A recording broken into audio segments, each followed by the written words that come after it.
Hi friends, welcome to Tamil Life Travel. நம்ம இன்னைக்கு சிம்பிளான மெத்தட்ல டேஸ்டான பட்டர் முறுக்கு எப்படி செய்யறதுன்னு தான் பார்க்க போறோம். வாங்க எப்படி செய்யறதுன்னு பார்க்கலாம். அதுக்கு முன்னாடி நம்ம சேனலை இதுவரைக்கும் சப்ஸ்கிரைப் பண்ணாதவங்க சப்ஸ்கிரைப் பண்ணிடுங்க. வாங்க வீடியோக்குள்ள போகலாம். பட்டர் முறுக்கு செய்ய நான் 2 கப் அளவுக்கு அரிசி மாவு எடுத்துர்க்கேன். நான் கடையில் கிடைக்கிற இடியாப்ப மாவு தான் எடுத்துர்க்கேன். இது இல்லாதவங்க வீட்டில் அரைக்கிற பச்சரிசி மாவு கூட எடுத்துக்கலாம். அடுத்து 1/2 கப் அளவுக்கு கடலை மாவு எடுத்துருக்கேன்.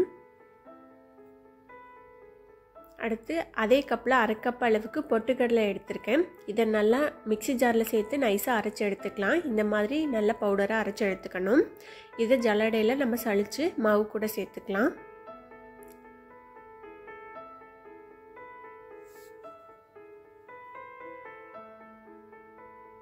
இந்த மாதிரி நல்லா சளிச்சு எடுத்துக்கலாம். அடுத்து மாவுக்கு தேவையான அளவு உப்பு சேர்த்துக்கலாம். நான் 1/2 டீஸ்பூன் அளவுக்கு உப்பு சேர்க்கிறேன். அடுத்து 1/2 டீஸ்பூன் அளவுக்கு எள்ளு சேர்த்துக்கலாம். 1/2 டீஸ்பூன் ஓமம் சேர்த்துக்கலாம். இதை நல்லா இந்த மாதிரி தேய்ச்சி விட்டு சேர்த்துக்கோங்க. அப்போ தான் நல்லா வாசமாக இருக்கும். அடுத்து இது கூடவே 2 டீஸ்பூன் அளவுக்கு பட்டர் சேர்த்துக்கலாம். இப்போ 1 கப் மாவுக்கு ஒரு டீஸ்பூன் பட்டர் அந்த மாதிரி கணக்கு வச்சுக்கோங்க. இப்போ 2 கப் மாவு சேர்த்ததுனால நான் 2 டீஸ்பூன் அளவுக்கு பட்டர் சேர்த்துக்கிட்டேன். பட்டர் சேர்த்து இந்த மாதிரி நல்லா மிக்ஸ் பண்ணி விட்டுக்கலாம். மாவும் பட்டரும் நல்லா கலந்து வர அளவுக்கு நம்ம மிக்ஸ் பண்ணிக்கணும். பாருங்கள், இந்த அளவுக்கு நல்லா மிக்ஸ் பண்ணதுக்கப்புறம் நம்ம இதில் கொஞ்சம் கொஞ்சமாக தண்ணி சேர்த்து மாவை நல்லா பிசைஞ்சு எடுத்துக்கலாம்.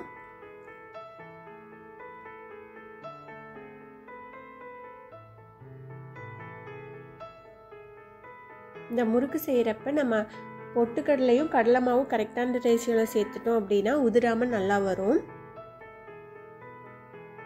இந்த மாதிரி மாவு நல்லா பிசைஞ்சு எடுத்துக்கணும். பாருங்க, மாவு நல்லா சாஃப்டாக இருக்குது. இப்போ நம்ம இதை முறுக்கலக்கில் சேர்த்து புளிஞ்சு எடுத்துக்கலாம். நான் இந்த மாதிரி ஸ்டார் வச்சு தான் எடுத்திருக்கேன்.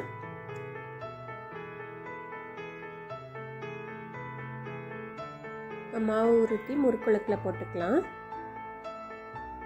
இந்த மாதிரி முறுக்குலக்கில் சேர்த்துட்டு நம்ம இதை எண்ணெயில் புளிஞ்சு எடுத்துக்கலாம்.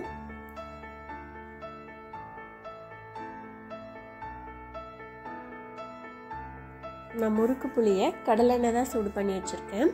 கடலெண்ணெயில் நம்ம இந்த மாதிரி புளிஞ்சு விட்டுக்கலாம். நம்ம முறுக்கு புளியிற மாதிரி வட்டமாகவும் புளிஞ்சு விட்டுக்கலாம். இல்லைன்னா இந்த மாதிரி நீளமாக புளிஞ்சு விட்டாலும் சரியாக தான் வரும்.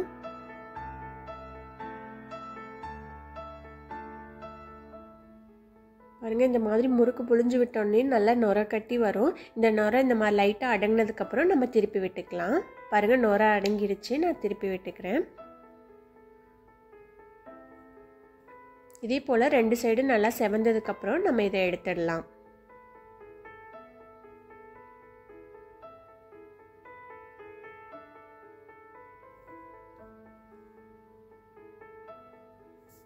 பாருங்கள், 2 சைடு நல்லா செவந்து வந்துருச்சு. நம்ம இப்போ முறுக்கு எடுத்துடலாம்.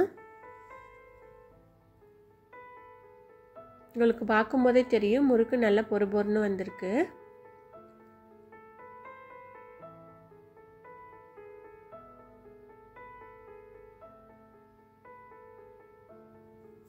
இதே போல் மீதம் இருக்க மாவுலையும் நம்ம முறுக்கு புளிஞ்சு எடுத்துக்கலாம்.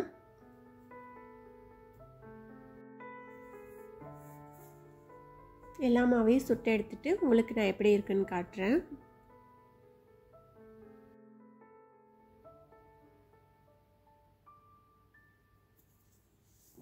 பாருங்கள், எல்லா மாவுலையும் நான் முறுக்கு புளிஞ்சு எடுத்துட்டேன்.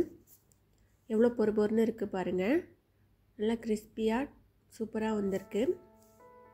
இது செய்ய மேக்ஸிமம் ஒரு 1/2 மணி நேரம் தான் ஆகும். ஈஸியாக செஞ்சிடலாம். இதே போல் நீங்களும் செஞ்சு பார்த்துட்டு எப்படி இருக்குன்னு ஃபீட்பேக் சொல்லுங்கள். இந்த வீடியோ பிடிச்சிருந்துச்சுன்னா லைக் பண்ணுங்கள். உங்கள் ஃப்ரெண்ட்ஸ்க்கெல்லாம் ஷேர் பண்ணுங்கள். மறக்காமல் தமிழ் லைஃப் ட்ராவல் சேனலுக்கு சப்ஸ்கிரைப் பண்ணுங்கள். தேங்க்யூ.